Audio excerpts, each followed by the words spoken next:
કુદરત આશીર્વાદ આપી રહી છે. રાજકારણ બધું એક સાઈડ ઉપર છે, પાર્ટી એક સાઈડ ઉપર છે, ખેડૂતના નેતા એક સાઈડ ઉપર છે, જેલવાસ ભોગવે આ બધી જ ઘટનાઓ એક સાઈડ ઉપર છે, પતિ તરીકે, પિતા તરીકે બધું જ એક સાઈડ ઉપર છે. પણ એક સવાલ માણસ તરીકે છે. માણસને અંદરથી સંતોષ હોવો ખૂબ જરૂરી છે, કે હું જે કામ કરું છું કે મારા જીવનમાં જે ચાલી રહ્યું છે એનાથી એને આત્મિક સંતોષ હોવો જોઈએ. આત્મિક સંતોષ હોય ને તો ગમે એટલું મહેનત કરેલી હોય, કામ કરેલું હોય, તમને થાક ન લાગે, નિરાતની નિંદર આવે. પરિણામના બધું કર્યા પછી આત્મિક સંતોષ મળે છે. 110% મળે છે, અને એ સંતોષના કારણે જ આજે હું માર્કેટમાં ટકી શકું છું. બાકી જિંદગીની કોઈ એવી જડીબુટ્ટી નથી કે 6 મહિનાથી વધારે તમે આંદોલનની દુનિયામાં રહી શકો. આંદોલનની દુનિયામાં રહેવું બહુ અઘરું છે, કારણ કે સવારે ઉઠીને બાથ ભીડવી, સવારે ઉઠીને હડકદૂત પકડવાની વાત છે. મેં મારી જિંદગીની અંદર મને ઘણા બધા એમ કહે છે કે 15 વર્ષ તારી જિંદગીના તે ઘણા એવા લોકો હોય તમને એમ કે બગાડી નાખ્યા, પણ હું એમને એવું કહું છું, એની દ્રષ્ટિ એવું જ હોય છે કે તમે પૈસા કંઈ કમાણા નથી. પણ મારો એમને એવો જ જવાબ હોય છે કે 15 વર્ષની અંદર મેં મારી જિંદગીમાં ઘણું બધું કમાઈ લીધું છે. 15 વર્ષની અંદર મેં સૌથી પહેલું જ્યારે આંદોલન કર્યું તેમાં મેં 4000 મેડિકલના છોકરાઓને, ફાર્મસીના છોકરાઓને 15 થી 20 હજારમાં નોકરી અપાવી, 2012ની વાત. એ પછી મેં ફિક્સ પગારના કર્મચારીઓ માટે આંદોલન કર્યું તો ગુજરાતના 4 લાખથી વધારે પરિવારો, સર્વ સમાજના યુવાનો, એમનો જેનો 7,800 પગાર હતો એમનો 20,000 કરાવડાવ્યો, જેનો 13,000 હતો એનો 40,000 કરાવડાવ્યો. આવા 4 લાખ પરિવારોને ફાયદો થયો. આશા વર્કરનું આંદોલન કર્યું તો એમના માત્ર 1,500-2,000 પગાર હતો એનો 7,000 થી 8,000 પગાર કરાવડાવ્યો. ઓલ ગુજરાતની 50,000થી સર્વ સમાજની આશા વર્કરને ફાયદો થયો. રિલાયન્સની અંદર મેં આંદોલન કર્યું તો લગભગ 15 થી 20 કરોડ રૂપિયા ત્યાંના જે કર્મચારીઓ હતા એને મેં અપાવડાવ્યા. ઇકોઝોનનું આંદોલન કર્યું તો ઇકોઝોન અટકાવીને આજે લગભગ 100 જેટલા ગામના ખેડૂતો જે છે એની પ્રોપર્ટીના ભાવ અને એની મુસીબતમાંથી એને નિવારવા માટે હું ક્યાંક સફળ થયો. ખેડના મુદ્દામાં આંદોલન કર્યું તો ક્યાંક સરકારે એમાં સફળતાથી જાગવું પડ્યું. તો મહત્વની વાત એ છે કે એટલા બધા લોકોને બેનિફિટ્સ મળ્યો છે. મને કોઈ ઓળખે ન ઓળખે, જાણે ન જાણે, મારા વિશે સારું બોલે ખરાબ બોલે, એ સેકન્ડ નંબરની વાતો છે. મારા અંદરના આત્માને એટલી ખબર છે કે મારાથી હું, મારી તાકાત નથી, કદાચ હું એનો નિમિત્ત છું, પણ મારા કારણે, મારા 15 વર્ષના પ્રયત્નોના કારણે એક મોટા માસને, એક અરાઉન્ડ 7-8 લાખ જેટલા લોકોને એનાથી બેનિફિટ્સ થયો છે. તો એ મારા માટે સૌથી મોટો સંતોષ છે. અને એનાથી વધારે મને કોઈ વાતનો સંતોષ હોય તો મેં કાયમી માટે સર્વ સમાજ માટે લડાઈ લડી છે. હું કોઈ પર્ટિક્યુલર એક સમાજ માટે ક્યારેય નથી બહાર આવ્યો. સર્વ સમાજના લોકોને ફાયદો કરાવવા માટે બહાર આવ્યો, અને સર્વ સમાજના લોકોને ફાયદો કરાવ્યો, ને એટલા માટે સર્વ સમાજ આજે મને બધા પ્રેમ કરી રહ્યા છે, એનો મને સંતોષ છે. ખેડ અને પ્રવીણરામ આ બે એકબીજાના સમાનાર્થી શબ્દો થઈ ગયા હોય ને એવું લાગે. ખેડનું જ્યારે નામ આવે ત્યારે પ્રવીણરામનું નામ અચૂક આવે છે. હવે ઘેડ મુદ્દે આગામી સમયમાં શું રણનીતિ છે? શા માટે પહેલા પરિવર્તન સભા, ઘેડ શા માટે નહીં? જો ઘેડ મુદ્દે મારી લડાઈ, 14 દિવસની પદયાત્રા અને લડાઈ બાદ સીધી મને આ જેલ થઈ. ત્યારબાદ મેં ન્યાય યાત્રા કાઢી કેશોદમાં, એક હુડકું લઈને બહાર નીકળ્યો તો મારી ઉપર કેસ થયો. ત્યારબાદ મને જેલ થઈ. જેલ બાદ ફરીથી આવી અને હું બીજેપીને સંદેશ આપવા નીકળ્યો છું કે અમે ડર્યા નથી. તો આજે આ યાત્રા શરૂઆત થઈ છે. ખેડના મુદ્દે હજુ પણ આવનારા દિવસોમાં લડીશું. સરકાર એમની અંદર જ્યાં સુધી એનું નિરાકરણ નહીં કરે ત્યાં સુધી પ્રવીણરામ એ મુદ્દો છોડવાનો નથી. ખેડ હોય કે ઇકોઝોન હોય, ઇકોઝોનમાં પણ સરકાર અત્યારે માળીએ મુદ્દો મૂક્યો છે. હું બેઠો છું નીચે, જેથી માળિયાથી મુદ્દો નીચે આવશે તેથી હું પાછો સામે પડી જઈશ. એટલે બંને, ઇકોઝોનનો હોય કે ઘેડનો મુદ્દો હોય કે હવે તો આખા ગુજરાતના ખેડૂતોનો કોઈ પણ મુદ્દો હોય, 110% તાકાતથી લડીશું, અવાજ ઉઠાવીશું અને ગુજરાતના ખેડૂતોને ન્યાય અપાવીશું. અંતે એટલું પૂછીશ કે બધાયને કંઈક ને કંઈક જોઈએ છે. કોઈને ટિકિટ જોઈએ છે, કોઈને પેલું જોઈએ છે. પ્રવીણરામને કઈ જગ્યાએથી ટિકિટ જોઈએ છે? કઈ સીટ ઉપર લડવું છે? જો એ તો આવનારા સમયની અંદર પાર્ટી પાર્ટી નક્કી કરશે એવું ન કહેતા, કારણ કે માણસનો પોતાનું એક ઈચ્છા તો હોય ને કે ભાઈ મારે આ કે આ સીટ ઉપરથી લડવું. તમારી આત્મિક ઈચ્છા શું છે? પણ હવે એ તો એવું છે કે હજી તો ઢીંગાણાનો ધોલ નથી વાગ્યો ને અત્યારથી તો કેમ. ભૂંગ્યો વાગે પછી હા, એ વાગે પછી બધું નક્કી કરશું. પણ વાગવાનો તો છે. 2027 આવશે એટલે ભૂંગ્યો વાગશે તો ખરો. મનમાં કાંઈક તો, ભૂંગ્યો જે રાજનેતા એટલે સામાન્ય માણસો જ્યાં વિચારે નહીં ત્યાંથી તો એના વિચારો, એની ગતિની તો વાત જ શું કરે. ભૂંગ્યો જેથી વાગશે તેથી તાકાતથી મેદાનમાં પણ કાંઈક આવવાના તો છે. મનમાં હશે પ્રવીણભાઈના. મનમાં તો એવું છે, મનમાં તો કેશોદ જુઓ, કેશોદ છે, તાલાળા છે, ગમે જે કે આજુબાજુની મારી પોતાની તાલાળા સીટ પણ છે. તો એ તો હજુ સમય આવશે, સમીકરણો આવશે, એ પછી જ નક્કી થશે. પણ અત્યારથી એ કેવું મારા ખ્યાલથી વહેલું છે, સમય વહેલો છે.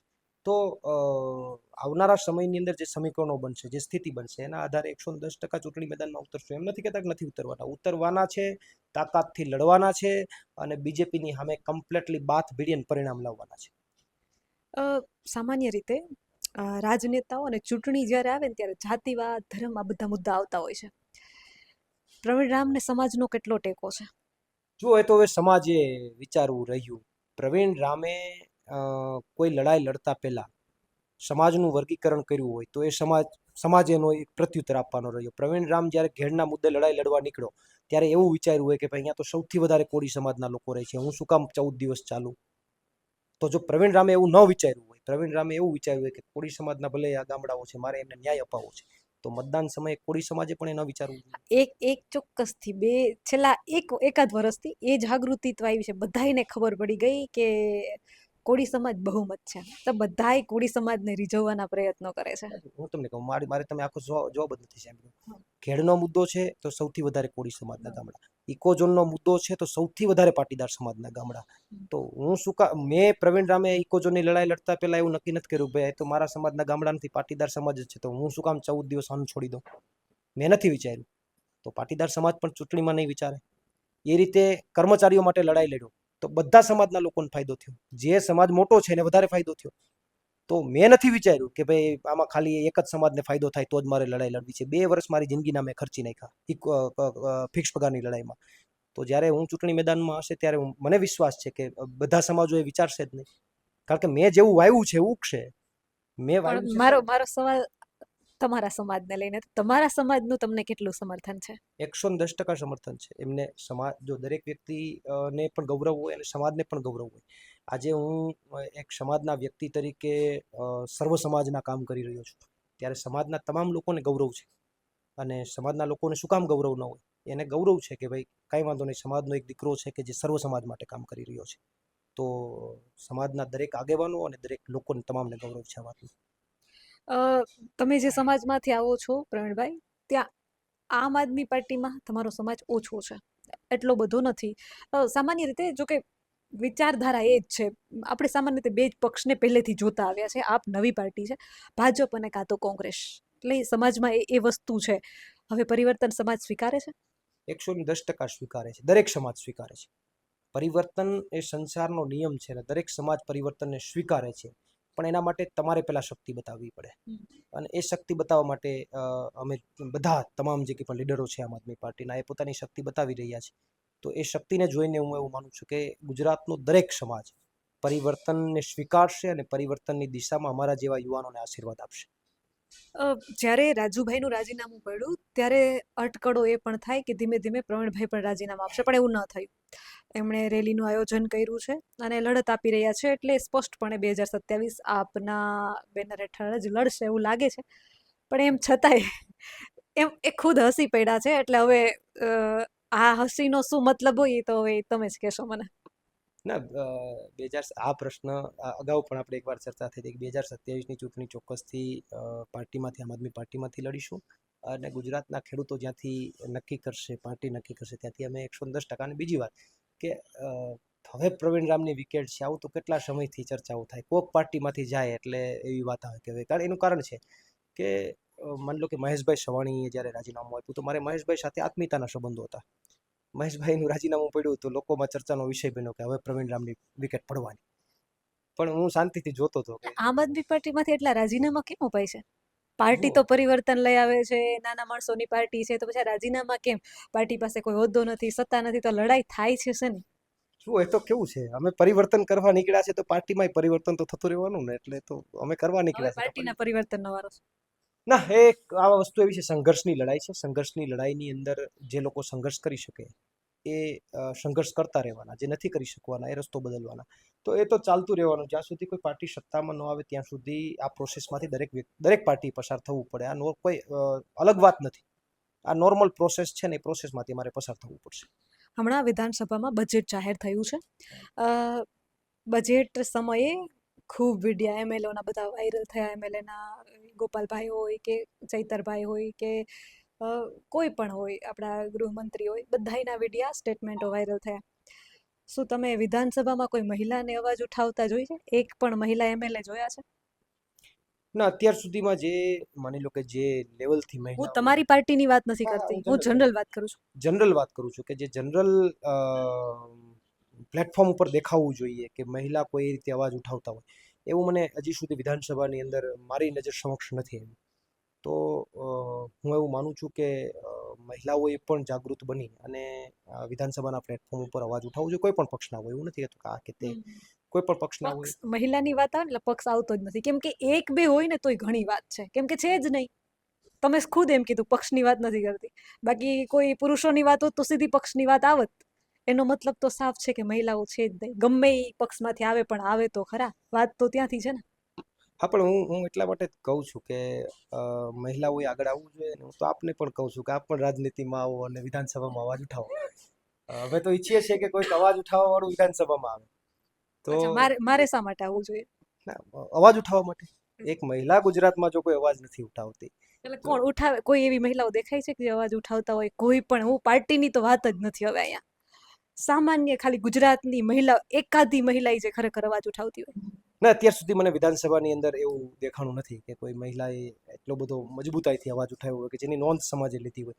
તો હું એવું માનું છું કે જેટલા પણ મહિલાઓ ચૂંટાઈને આવ્યા છે એ લોકોએ પણ અવાજ ઉઠાવવો જોઈએ અને નવા જે કંઈ પણ લીડરશિપ છે એ લોકોએ પણ રાજનીતિમાં આવવું જોઈએ.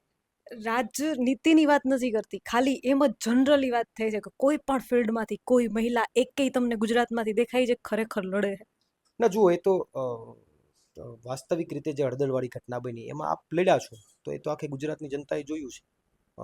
ગુજરાતના ખેડૂતો માટે તમે અવાજ ઉઠાવ્યો છે તો એ જોયું છે. તો હું એવું માનું છું કે સારી વાત છે. આ રીતે દરેક મહિલાઓએ દરેક ક્ષેત્રમાં પોતપોતાના ક્ષેત્રમાં આગળ આવવું જોઈએ અને અવાજ ઉઠાવવો જોઈએ. તો એમાં હું એવું માનું છું કે ગુજરાતની મહિલાઓ જે છે એમણે તમે જે હળદળની અંદર જે હિંમત દાખવી છે એમાંથી પ્રેરણા લેવી જોઈએ. માનો કે મહિલા, મારું ઉદાહરણ તમે આપ્યું, નો ડાઉટ, પણ મેન વસ્તુ એ છે કે માનો કે કોઈ મહિલા અવાજ ઉઠાવશે તો શું એને પુરુષોની સમકક્ષ ગણવામાં આવે છે? જો એ તો 110%. પાર્ટી તરીકે કે રાજકારણ તરીકે નહીં, મારે માણસ તરીકે જવાબ જોઈએ છે. મહિલા અવાજ ઉઠાવે તો હું વ્યક્તિગત એવું માનું છું કે પુરુષ કરતાં પણ વધારે સિમ્પથી મળે. પુરુષની અંદર સિમ્પથી મળવાનો જે રેશિયો છે એના કરતાં મહિલા અવાજ ઉઠાવે તેમાં સિમ્પથી વધારે મળે. અને ઘણા બધા ક્ષેત્રો એવા છે કે જેની અંદર મહિલાઓ આગળ પણ વધ્યા છે તો એમને સમર્થન મળ્યું છે. એટલે જે માની લો કે સમોવડી વાત છે. હું તો એવું માનું છું કે મહિલા જેના ક્ષેત્રની અંદર પોતાના જે કોઈ પણ ક્ષેત્રમાં આગળ વધે તો હું એવું માનું છું કે પુરુષ કરતાં પણ એને વધારે સમર્થન મળશે. છૂટ ઘરેથી જ નથી મળતી. તમે રાજનેતા છો, કદાચ જનતાને એવું લાગશે કે બેન શા માટે આવો સવાલ કરે છે, તમને પણ એવું લાગશે. તમને સીધો સવાલ કરું છું, સમાજની અત્યારે વાસ્તવિકતા એ છે દીકરી બધાયની આગળ વધવી જોઈએ, કોઈ પણ સ્ત્રી આગળ વધવી જોઈએ, પણ મારા ઘરની નહીં. મારા ઘરની સ્ત્રી તો ઘર મારે છે. તમારા પત્ની કદાચ રાજકારણમાં આવવા માંગે, તમે એને સાથ આપો? એને આવવું હોય તો મારી ના નથી. અને તમારી એવી ઈચ્છા છે કે એ ભવિષ્યમાં રાજકારણમાં જાય અથવા તો કોઈ પણ ક્ષેત્રમાં એ આગળ આવે? જો મારી ઈચ્છા કરતાં પણ એની ઈચ્છાનું મહત્વ વધારે છે. એમને પોતાને ઇન્ટરેસ્ટ હોય તો આ તો તમે દોષનો ટોપલો ના, દોષનો ઢોળી. ટોપલો નહીં, દોષનો ટોપલો નહીં. આ તો કેવું થાય કે એને ઈચ્છા જ ન હોય ને હું ધક્કો મારું તો એ તો ખોટી વાત. એની પોતાની ઇન્ટરેસ્ટ હોય કોઈ પણ ફિલ્ડની અંદર તો એમાં ક્યારેય મારી બાંધછોડ ન હોય. હું એને ફ્રીડમલી એને જે ક્ષેત્રમાં આગળ વધવું એ ક્ષેત્રની અંદર મારો પૂરેપૂરો સપોર્ટ હોય. પણ એને આગળ વધવું હોય, માની લો કે ન વધવું હોય ને હું એમ કહું કે આમાં જા તો એ શક્ય નથી. તો એમાં હું મારી રીતે ક્લિયર કટ છું કે એમને કોઈ પણ ફિલ્ડમાં આગળ વધવું હોય તો એમાં મારી છૂટ છે. તમે એકલા લડો છો અને કદાચ સાથે પત્ની લડતા હોય તો ફરક પડે? બે લડીએ તો પછી બેમાંથી એક ભેગું ન થાય. અચ્છા, એટલે એટલા માટે તમે એક લડો છો? ના, એટલે હું ફિલ્ડમાં જેમાં આગળ વધ્યો છું, જેમાં સંઘર્ષ કરી રહ્યો છું, તો એમાં મને બેકબોન તરીકે મારા પરિવારનો અને મારા વાઈફનો ખૂબ મોટો સપોર્ટ છે. એવું નથી લાગતું પ્રવીણભાઈ, કદાચ એ રાજકારણમાં હોય તો ડબલ તાકાતથી લડી શકો, એવું થઈ શકે ને? હવે એ તો અજમાવીએ તો ખબર પડે. એ રાજકીય ફિલ્ડમાં આવે તો ટ્રાય ખ્યાલ તો આવે. લઈ આવો ક્યારેક સભામાં. સભામાં તો લઈ આવીશું પણ એ સભાની અંદર આવીને માઇક પકડે, બોલે અને સ્પીચ આપે તો ખ્યાલ આવે. પણ હવે એમનાથી દૂર ભાગે છે. એમને એકવાર મારા ખ્યાલથી એકવાર માઇક પકડવાનો વારો આવ્યો હતો તો માઇક નહોતું પકડ્યું એમણે. તો હવે એ તો એનો વિષય છે, એના ઇન્ટરેસ્ટનો. કારણ કે અમુક વસ્તુઓ જે એમના નેચરમાં ન હોય તો ન કરી શકે. તો ભવિષ્યની અંદર એમની ઈચ્છા હશે તો સભામાં લાવીશું, અમે બેસીશું અને એને માઇક આપીશું, ભાષણ કરે, અમે સાંભળીએ. તો ટૂંક સમયમાં તમારા ઘરે આવું ઇન્ટરવ્યુ લેવા, તો બંને આપશો ને ઇન્ટરવ્યુ? 110%. 110% હું નહીં આપું, એમની પાસે જ ઇન્ટરવ્યુ લેજો એટલે ખ્યાલ આવે. એમના પાસેથી જ લેવું છે, કારણ કે તમારો સંઘર્ષ તો જોયો છે, પણ હકીકતમાં તમે જેલમાં હતા ને પાછળથી સંઘર્ષ તો એણે કર્યો છે. ના એટલે એ અખતરો જ કરી લઈએ ને, તમે ઇન્ટરવ્યુ લેવા આવો એટલે ઇન્ટરવ્યુ લ્યો એટલે ખ્યાલ આવી જાય છે ફિલ્ડમાં, રાજકીય ફિલ્ડમાં કે બીજા જાહેર ફિલ્ડમાં ચાલશે કે નહીં ચાલે, તો એ આપણને ટેસ્ટિંગ જ થઈ જાય. એટલે તમે આવો, એમને આપણે ઇન્ટરવ્યુ લેવાનું છે અને કેવા જવાબ આપી શકે એ આપણે નિહાળીએ. બીજી વસ્તુ, તમારા મમ્મીનો મેં વિડીયો જોયો હતો, તમે કીધું કે માઇક પકડ્યું જ નથી. એના ભોળા અવાજમાં તમારા પત્નીમાં તમે કીધું કે એને માઇક ક્યારે પકડ્યું નથી, પરંતુ તમારા મમ્મીનો જે વિડીયો જોયો ને ત્યારે એવું લાગે કે ભાઈ એણે સ્પીચ કે ક્યારે માઇક પકડ્યું નથી, પણ એ ભોળા અવાજમાં એ વેદના દેખાતી હતી. એટલે ક્યાંક ને ક્યાંક કેટલી એવી મહિલાઓ છે કે જેને ખરેખર આગળ વધવું છે પણ નથી વધી શકતી. અને રાજકીય ક્ષેત્રે ગુજરાતની વિધાનસભાની જ વાત કરી, મહિલાઓનો આખી વિધાનસભામાં અવાજ નથી, તો ગુજરાતમાં ક્યાંથી હોય? એટલે યુવાન છો એટલે આ મુદ્દે પણ ખાસ તમારું ધ્યાન દોરું છું કે આ મુદ્દે પણ લડજો ને. આજે સભામાં જોયું, ભાઈઓના હોકારા કરતા બહેનોના હોકારા વધારે હતા. શું કહેશો? 100%. અને મારો તો પોતાનો અનુભવ છે કે મેં ખૂબ મારી 15 વર્ષમાં ખૂબ સભાઓ લીધી, ઘણી બધી સભાઓને મેં સંબોધન કરી, પણ મારા પોતાનો અનુભવ કહું છું કે અત્યાર સુધી મને એ જ કાર્યક્રમ અથવા એ જ આંદોલનમાં સૌથી વધારે સફળતા મળી જ્યાં બહેનોની ઉપસ્થિતિ વધારે હતી. મને ફિક્સ પગારમાં સફળતા મળી તો ત્યાં આશા વર્કર બહેનોની ઉપસ્થિતિ હતી. મને આશા વર્કર બહેનોની અંદર ઇકોઝોનમાં મને સફળતા મળી તો ત્યાં પણ આશા વર્કર બહેનોની ઉપસ્થિતિ હતી.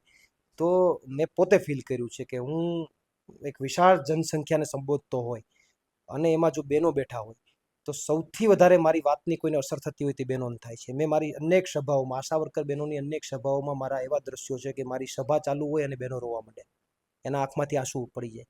એવું પુરુષમાં નથી બનતું, પણ મારી એક એક વાતની જે એને સીધી અસર થતી હોય એવું મેં અનેક સભાઓમાં જોયું છે. અને હું એવું માનું છું કે મને જેટલી પણ સફળતાઓ આંદોલનોમાં મળી એમાં મહત્તમ આંદોલનોની અંદર મહિલાઓ, આશા વર્કર બહેનો અને મહિલાઓનો એમાં ફાળો છે, સિંહ ફાળો છે, અને એની તાકાતના કારણે જ આ થયું છે. એક છેલ્લો સવાલ એ કરીશ. ગોપાલભાઈ જ્યારે એમના વિસ્તારના વિસાવદરના મહિલાઓને લઈને વિધાનસભામાં ગયા હતા, એના ચહેરા ઉપર એક આમ આનંદ હતો કે જાણે કોઈ આમ કોઈને તમે કેદમાં પૂરીને રાખ્યા હોય ને બહારની દુનિયા બતાવો ને જેટલી ખુશી મળે ને એટલી ખુશી એમને ત્યાં દેખાતી હતી. તમને એવો ક્યારે વિચાર આવે કે ખેડૂતો તો બધા માર્કેટિંગ યાર્ડો જોતા હોય છે, ખેડૂત મહિલાઓને એકાદ દિવસ માર્કેટિંગ યાર્ડ બતાવીએ કે અહીંયા ખરેખર પાકનું વેચાણ કેમ થાય? કેમ કે જેટલી ભાઈઓ મહેનત કરે એટલી બહેનો કરતા હોય. ખેડૂતો મુદ્દે લડો છો તો હું મહિલાઓ ખેડૂતો નથી, એ પણ ખેડૂતો છે ને. ક્યારે એવો વિચાર આવે છે કે મહિલા ખેડૂતો માટે કંઈક કરીએ? ના જુઓ, અત્યારે ચોક્કસથી આપણે જે વાત ધ્યાનમાં દોરીએ મુદ્દે ભવિષ્યમાં વિચારી પણ શું, પણ અત્યારે તો જે ખેડૂતો મુદ્દે લડાઈ ચાલુ છે એમની અંદર જેવું એવો કોઈ એંગલ આપણે વિચાર્યો નથી, પણ ઇન ફ્યુચર બહેનો માટે કંઈક એક્સ્ટ્રા કરી શકાય કે જેનાથી એક અલગ મેસેજ જાય બહેનોને, એની અલગ જાણવાની એમને પેલું થાય. માની લો કે તમે કીધું કે એમને બહાર જઈને આ રીતનું કંઈક બતાવીએ, તો એવું ભવિષ્યની અંદર કંઈક પ્લાન કરીશું કે જેથી કરીને મહિલાઓને તો આનંદ આવે પણ એનાથી વિશેષ એ કામ કરવાવાળાને આનંદ આવે. પહેલા તો એમને માર્કેટિંગ યાર્ડ જ બતાવો, કેમ કે એ જે મહેનત કરીને પાક પકવે છે ને એને જ ખબર નથી કે ત્યાં ખરીદ વેચાણ થાય છે કેમ. માર્કેટિંગ યાર્ડમાં બેન શું બતાવે? કડદા કડદો શબ્દ જ્યારે પ્રવીણભાઈ આપણે સામાન્ય રીતે કડદો શબ્દ જ્યારે આવ્યો હતો ને ત્યારે કેટલા એવા ખેડૂતના જ દીકરા દીકરીઓ હતા જેને ખબર જ નથી કડદો, એને બધે સમજ્યું કે કડદો કેમ થાય, પણ જોયો તો ક્યારેય નથી એને. ના, હવે માર્કેટિંગ યાર્ડમાં હાવણો લઈને લઈ જવા છે બધા બહેનોને, હરખીથી સફાઈ જ કરી નાખવી છે. આ કડદાવાળાની બધાની હરખીથી સફાઈ કરી અને બધું કાઢી જ નાખવું છે. એટલે એવું કંઈક આયોજન તો કરવું છે ભવિષ્યમાં કે હાવણા લઈને માર્કેટિંગ યાર્ડમાં પહોંચી જવું છે. આજે બધા કડદો કરે છે અને ખેડૂતોને જે હેરાન કરે છે ને એનો જવાબ હવે આવનારા સમયમાં તમે આ મુદ્દો આપ્યો છે એમાં 100% આવનારા સમયમાં એવું કંઈક પ્લાન કરશું. માર્કેટિંગ યાર્ડમાંથી સફાઈ કરવી છે ભ્રષ્ટાચાર. છાવણો લઈને બહેનોને લઈ જ જવા છે, બધું સાફ સફાઈ જ કરી નાખવું છે કમ્પ્લેટ. સામાન્ય રીતે જ્યારે જ્યારે ખેડૂતોનો પ્રશ્ન આવે ને ત્યારે એક મોટી વાત આવે છે ને એ છે માર્કેટિંગ યાર્ડો, કે માર્કેટિંગ યાર્ડોને ભ્રષ્ટાચારનું એપી સેન્ટર માનવામાં આવે છે. માર્કેટિંગ યાર્ડોમાં ખેડૂતના દીકરા દીકરીઓને નોકરીએ રાખવામાં આવે છે કે નથી આવતા, માર્કેટિંગ યાર્ડના કર્મચારીઓનો કેટલો પગાર છે, એમાં કોઈ મહિલા કર્મચારી છે કે નહીં, અને ભરતી થાય છે તો ખરેખર કઈ રીતે થાય છે, આ બધી કોઈ માહિતી ખેડૂતોને કે સામાન્ય જનતાને મળતી નથી. આવનારા સમયમાં આ મુદ્દે કોઈ લડત આપવાની કે કોઈ ધ્યાન દોરવાનો ઈરાદો ખરો? જો એ ખેડૂતોના મુદ્દે આવનારા સમયમાં સ્ટેપ બાય સ્ટેપ જેમ સમય આવતો જશે એમ લડાઈ લડતા જશું. અત્યારથી કોઈ મુદ્દો કહી દેવામાં એટલા માટે યોગ્ય નથી, કારણ કે કાલે સવારે કયો મુદ્દો આવવાનો છે, કયા મુદ્દા માટે લડવાનું છે એનો કોઈ ખ્યાલ નથી. કાલ સવારે માની લો ખેડૂતોનો કોઈ બીજો પ્રવર્તમાન મુદ્દો આવી જાય તો એના માટે લડાઈ લડવા નીકળી પડીએ, અને અમારા સ્વભાવ એવા છે કે પકડી લઈએ એટલે પછી જ્યાં સુધી એનું નિરાકરણ ન આવે ત્યાં સુધી મૂકીએ નહીં. તો આવનારા સમયની અંદર જે કંઈ સ્થિતિ હશે એ મુજબ લડાઈઓ લડીશું. અને અત્યારથી તો એટલા માટે કે આ મુદ્દાને હવે માની લો કે ઘેરના મુદ્દે લડતો તો ત્યાંથી આ બાજુ ડાયવર્ટ થઈ ગયો, તો હવે સમય આવશે ત્યારે બધું એ પ્રમાણે પ્લાનિંગ કરીશું. માર્કેટિંગ યાર્ડ ખરેખર ભ્રષ્ટાચારના એપિસેન્ટરો છે, શું માનો છો? ભ્રષ્ટાચારના એપી સેન્ટરો 110% છે. ભ્રષ્ટાચારના અડ્ડા જ છે. એપી સેન્ટરો તો ઠીક છે, અડ્ડા જ છે કાયદેસર, અને ત્યાંથી જ આગળ તમામ વહીવટો થાય છે. અ, ખેડૂતોને લૂંટવાનો ધંધો, કાળો કારોબાર ત્યાંથી ચાલે છે. અને 110% માર્કેટિંગ યાર્ડમાં ભાજપના મળતિયાઓ દ્વારા જે કંઈ પણ પૈસાની લૂંટ દાખવ પેલું કરવામાં આવે છે. હળદરની અંદર ખેડૂતો ઉપર કેસ થયો, એક કે વેપારી ઉપર નથી થયો. 5-25 વેપારીઓને નાખવા હતા ને જેલમાં, તો અમને વાતો કરવાની મજા આવે ત્યાં, પણ એવું નથી થતું. તો તમે કેમ રિટર્ન કેસ ન કર્યો? જુઓ, રિટર્ન કેસની અંદર રિટર્ન કેસ થયો છે ને વેપારીઓ ઉપર? વેપારીઓ ઉપર રિટર્ન કેસની અંદર ઘણા બધા ખેડૂતો ને ઇન ફ્યુચર અત્યારે પણ અમે તૈયાર, માની લો કે જેની સાથે કડદો થયો છે એ લોકો કરશે. એ તો જેને કડદો થયો છે એને કરવાનો વિષય છે, એટલે એ ખેડૂતોને અમે તૈયાર કરશું. ખેડૂતો એમાં રેડી થશે તો 110% અમે એ કેસ કરીશું. અને બાકી પોલીસ પ્રશાસને ખોટું કર્યું છે એમના પણ અમે રિટર્ન કેસ કર્યા છે. ખેડૂતો મુદ્દે પ્રવીણભાઈ લડી રહ્યા છે, અને પરિવર્તન રેલી અને ખેડૂત બચાવો યાત્રા લઈને તેઓ નીકળ્યા છે. ગુજરાતના ખેડૂતોનો ખૂબ માન સન્માન તેમને મળી રહ્યું છે, અને 8 તારીખે ગાંધીનગરમાં આ રેલીનું સમાપન થવાનું છે. ખેડૂતો મોટી સંખ્યામાં એમાં જોડાય એવી આશા રાખીએ છીએ, અને આપ જોતા રહો ગુજરાતનો અવાજ.